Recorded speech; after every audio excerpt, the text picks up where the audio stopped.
저는 솔직히 살 못 빼는 사람들은 의지력이 부족하고 자기 관리 못하는 사람들이라고 생각했었어요. 먹고 싶은 거 좀 참고 운동하면 되는데 그 먹고 싶은 욕구를 못 참는 게 미련해 보였어요. 그런데요, 막상 제가 그 상황이 되어 보니 와, 쉽게 말할 게 아니었더라고요. 30대가 되면서 잦은 회식과 업무 스트레스로 식욕 조절 시스템이 고장나 버리니까 예전엔 밥 먹듯이 하던 1일 1식이 너무 힘든 거예요. 계속 살은 찌니까 그거대로 너무 제 모습이 보기가 싫어서 죽을 듯이 허기 좀 참아가면서 살 조금 뺐다 싶어서 좀 먹으면 전보다 더 쪄버리고, 어느새 저는 살면서 가장 뚱뚱했던 배 나온 아저씨가 되어버렸어요. 한 번도 80kg를 넘어본 적은 없었는데 올해 초에 81kg를 찍었거든요. 사진 찍으면 제 얼굴이 그렇게 못생겨 보이는 거예요. 회사 일 때문에 영상 찍을 일도 있었는데, 아니 저는 제가 이렇게까지 못생겼는지 몰랐는데 그 모습에 충격을 받고 진짜 더 늙기 전에 살을 빼야겠다 결심하게 됐어요. 근데 가장 큰 문제가 식욕이었어요.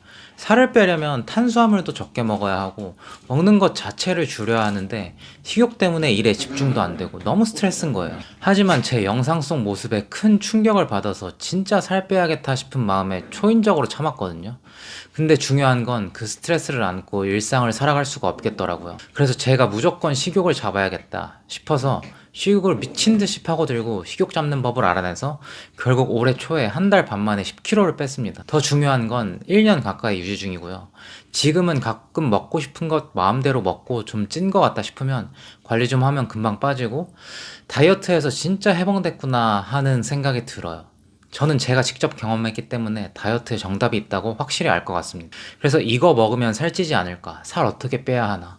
더 이상 이렇게 다이어트에 시달리고 스트레스 받지 않고 누구나 저처럼 다이어트에서 해방될 수 있다는 것을 알려드리고 싶어요. 그래서 오늘은 제가 식욕을 잡는데 가장 중요했던 아침 시간에 대해서 말씀드릴까 합니다. 길지도 않고 간단하지만 제가 10kg 감량하는 데 있어서 아주 효과적이었던 루틴입니다. 지금부터가 진짜 중요한 내용이니까 집중해주세요. 지방을 찢는 첫 번째 아침 습관은 바로 가벼운 근력 운동입니다. 왜 가벼운 근력 운동이 첫 번째냐? 큰 그림부터 볼게요. 우리 몸이 에너지를 쓰는 방식은 크게 두 가지예요. 1번, 새롭게 들어오는 에너지. 방금 먹은 거를 말하는 거죠. 2번은 기존에 내가 가지고 있던 에너지입니다. 간, 근육, 글리코겐, 그리고 체지방에 해당되죠. 우리의 목적은 2번입니다. 기존 에너지, 특히 체지방을 꺼내 쓰는 것. 여기서 아침 운동이 간단하지만 큰 효과를 발휘합니다. 왜냐하면 자고 일어난 우리의 몸은 이미 장시간 공복 상태로 몸 안에 글리코겐이 많이 소진된 상태예요. 즉 우리 몸이 지방을 꺼냈을 준비가 된 상태라는 거죠. 이때 가볍게라도 운동을 해주면 몸이 에너지를 쓰기 위해 지방을 끌어다 쓸 수가 있겠죠. 부담 가지지 말고 집에서 적당한 강도로 딱 20분만 해보세요. 몸에 적당히 과부하가 느껴지고 숨과 열이 올라올 정도로만 하면 됩니다. 오전에 이렇게 몸에 열을 내주는 것만으로도 활력이 돌고 오전 붓기가 빠지는 느낌이 납니다. 저는 가슴 근육 유지하고 싶어서 팔굽혀펴기 자주 하는데 본인에게 맞는 맨몸 운동을 해주면 됩니다. 포인트는 몸의 자극과 부하가 느껴져야 합니다. 아무래도 전체적인 에너지를 크게 쓰기 위한 운동은 큰 근육인 하체 운동이 좋습니다. 스쿼트 10분, 종아리 근 운동 10분 이렇게 해주면 좋습니다. 종아리 근 운동은 제 유튜브에 자세한 방법과 원리에 대한 영상이 있으니까 참고해보시면 큰 도움이 될 거예요. 너무 힘들게 할 필요 없습니다. 아침에 일어나자마자 너무 과한 운동은 스트레스 호르몬인 코르티솔 증가로 오히려 식욕 조절과 살 빠지는데 악영향입니다. 가볍게 하는 혈류, 효소, 수송체만 켜고 스트레스는 덜 줍니다. 우리 목표는 아침부터 연료 전환 스위치를 ON 하는 것, 여기까지예요. 자, 운동이 끝났으니 단백질 섭취를 해줘야겠죠? 하지만 단백질을 먹기 전에 해야 될 게 있습니다. 지방 찌는 아침 습관, 그 두 번째는 바로 지방 섭취입니다. 지방을 찢는데 지방을 먹어라? 좀 모순적으로 들릴 수도 있는데 끝까지 들어보세요. 순수 지방은 뇌가 포만 호르몬을 인식하게 하는데 아주 핵심적인 역할을 합니다. 또한 혈당, 인슐린을 거의 자극하지 않아서 하루 동안 전체적으로 식욕을 안정적으로 유지하는 데 큰 도움이 돼요. 반대로 아침 식사로 탄수화물을 먹으면 혈당이 오르고 그 혈당을 낮추기 위해 지방 저장 호르몬인 인슐린이 분비됩니다. 아무리 혈당의 영향이 덜한 낮은 GI 지수의 음식을 먹더라도 탄수화물은 지방보다 혈당이 오를 수밖에 없어요. 혈당이 올라갔다 내려가면서 우리 뇌는 연료가 부족하다는 신호를 보내고 먹을 것을 더 찾게 되는 거죠. 하루 동안의 식욕이 불안정해지는 겁니다. 그래서 단백질을 먹기 전에 지방을 먼저 먹어줌으로써 뇌에 포만 신호를 전달하는 거예요. 그러면 그래서 어떤 지방을 먹어야 되는 거냐 궁금하실 거예요.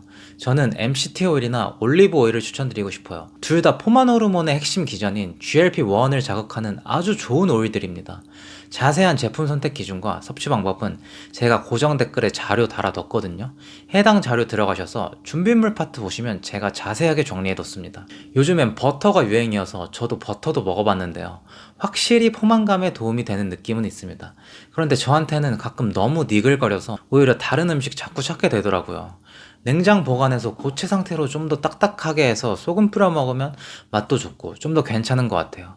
이 부분은 직접 드셔보시고 내 몸의 반응에 맞춰서 따라가면 되겠습니다. 중요한 건 단백질 섭취 20분 전에 먹어야 한다는 거예요.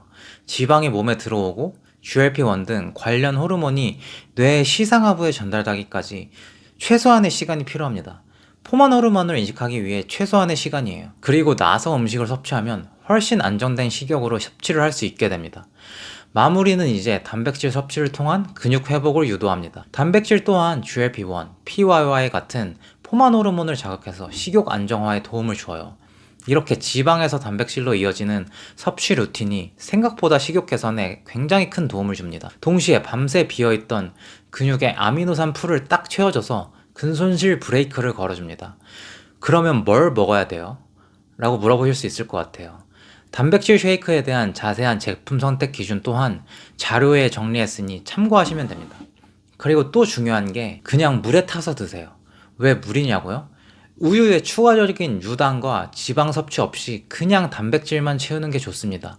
맛있는 거는 점심 저녁에 드시고 오전에는 어차피 별로 배 안 고프잖아요. 오전은 식사보다는 그냥 하루 전체의 식욕 안정을 위해 먹어준다고 생각하시면 편합니다. 근데 저는 아침에 너무 허기가 심한데요 하시는 분들은 그럼 핵심 꿀팁이 있습니다. 쉐이크 바로 전에 오이나 샐러리 몇 조각을 먼저 씹어주세요. 씹는 저작근 운동 자체가 포만감을 자극함과 동시에 섬유질이 가벼운 포만감에 도움을 줍니다. 이렇게 설명하니까 뭔가 되게 많은 것 같지만 사실 정말 간단하거든요. 저의 아침을 한번 보여드릴까요? 일어나자마자 20분 운동하고 바로 올리브 오일을 마셔줍니다. 그리고 씻으면서 나갈 준비 20분 동안 끝내고요. 단백질 쉐이크만 마시고 이제 출근하는 겁니다. 짧지만 간단한 이 세 가지 루틴 자체가 하루의 식욕 조절에 엄청나게 큰 영향을 미칩니다. 저는 이것의 작용 기준 자체가 위고비랑 완전히 동일하다고 생각해요. 위고비도 식욕을 억제시켜서 못 먹게 만드니까 살이 빠지는 거잖아요. 저는 정말 단순하게 다이어트는 곧 식욕이라고 생각해요. 결국 식욕만 컨트롤하면 살은 빠질 수밖에 없는 거니까요. 위고비는 인위적으로 식욕을 강하게 억제시키니까 지금 엄청나게 팔리고 있는 거잖아요. 그런데 아주 간혹 진짜 적게 먹고 식욕도 별로 없는데 살이 안 빠지는 분들이 있거든요. 이런 분들은 위고비가 소용이 없는 거겠죠. 위고비 안 해도 어차피 안 먹는데 살이 안 빠지니까요.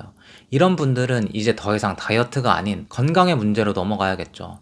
먼저 몸의 건강과 대사력을 회복시킨 후에 정상적인 상태에서 이제 다이어트를 해야 하는 거겠죠.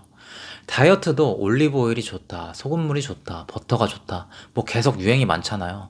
그런데 그런 것들은 그냥 도구일 뿐이고 그게 정답인 것처럼 생각하지 않는 게 좋습니다. 제가 계속 말씀드린 것처럼 핵심과 본질은 식욕이고 식욕을 잡는 데 도움이 되는 아이템들이 여러 가지가 있겠죠. 거기서 본인의 방법과 취향과 몸에 맞는 것들을 직접 해보고 잘 선택하는 거죠. 마치 그게 정답인 것처럼 생각하시면 안 될 것 같아요. 제가 말하는 것도 마찬가지입니다. 제가 MCT 오일이나 올리브 오일을 추천드리는 것도 그게 저한테 맞아서 효과가 좋아서 추천드린 거예요. 영상을 보고 계신 여러분들은 버터가 더 맛있고 몸에도 잘 맞을 수 있습니다. 저는 이렇게 식욕을 컨트롤하는 루틴과 방법을 알게 되고 먹는 스트레스에서 해방된 게 지금 너무 만족스러워요. 저도 항상 떡볶이, 술, 피자 먹는 게 죄책감이 느껴졌었거든요. 다이어트 하시는 분들은 다 공감하실 거예요. 떡볶이, 짜장면 같은 음식은 몸에 아무 영향도 없는 음식인데 그런 걸 왜 먹냐. 물론 그런 것들을 자주 먹는 거는 당연히 안 좋지만 사람이 살면서 그런 맛있고 자극적인 것들도 가끔 먹으면서 살아야 행복한 거 아닐까요? 가끔 여행 가거나 모임 있을 때 그런 것들 부담스럽지 않게 먹어주고 그 외 평소에는 다시 빡세게 관리하고 탄력적이고 유동적으로 자기 삶을 관리해 나가는 거죠. 이 영상을 보고 계신 여러분들도 더 이상 먹는 것에 죄책감 느끼지 말고 좋은 사람들과 맛있는 음식 먹으면서 행복하게 살았으면 좋겠습니다. 여러분들의 식욕 스트레스에서 벗어나기 위한 더 자세한 꿀팁, 방법들 앞으로 더 많이 소개해 드릴 테니까요. 꼭 구독과 좋아요 부탁드립니다.